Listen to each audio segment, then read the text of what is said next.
અમદાવાદના માધુપુરા વિસ્તારમાં પારિવારિક ઝઘડાની અરજીની તપાસ ઈદગાહ પોલીસ ચોકીમાં ચાલી રહી હતી ત્યારે આ તપાસ સાથે જોડાયેલા પોલીસ કોન્સ્ટેબલ જગદીશભાઈ વાળાએ એક વ્યક્તિને ફોન કરીને કહ્યું હતું કે જો આ કેસમાં તને ધરપકડ કરીને લોકઅપમાં ના પૂરવું અને પાસપોર્ટ જમા ના કરાવવો હોય તો 30,000 થી 35,000 રૂપિયા આપવા પડશે।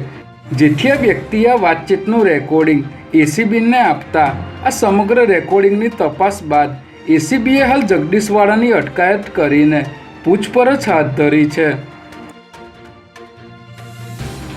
અમદાવાદ ગ્રામ્ય એસઓજી પોલીસે દેત્રોજના રામપુરા ગામેથી ડિગ્રી વગર પ્રેક્ટિસ કરતા એક બોગસ ડૉક્ટરની ધરપકડ કરી છે। આ પ્રકારના બોગસ ડૉક્ટરો લોકોના આરોગ્ય સાથે ચેડા કરતા હોવાથી પોલીસ તંત્ર દ્વારા સતત નિરીક્ષણ અને કાર્યવાહી કરવામાં આવી રહી છે। ત્યારે અમદાવાદ ગ્રામ્ય એસઓજીની ટીમે આરોપી દિનેશ ઠાકોરની ધરપકડ કરી તેની પાસેથી 79,000 રૂપિયાથી વધુની કિંમતની એલોપેથિક દવાઓ અને અન્ય મેડિકલ સામગ્રી જપ્ત કરી છે। આરોપી લાંબા સમયથી આ વિસ્તારમાં બોગસ તબીબી પ્રેક્ટિસ કરતો હોવાનું પોલીસ તપાસમાં સામે આવ્યું છે।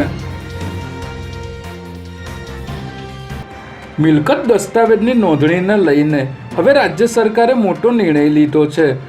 સરકારના પરિપત્રમાં જણાવ્યા મુજબ ઘણીવાર મિલકતના દસ્તાવેજોમાં બાંધકામ હોવા છતાં દસ્તાવેજમાં ખુલ્લા પ્લોટના ફોટા રજૂ કરવામાં આવે છે, જેના લીધે સ્ટેમ્પ ડ્યુટીની ગણતરીમાં ગેરરીતિ થાય છે।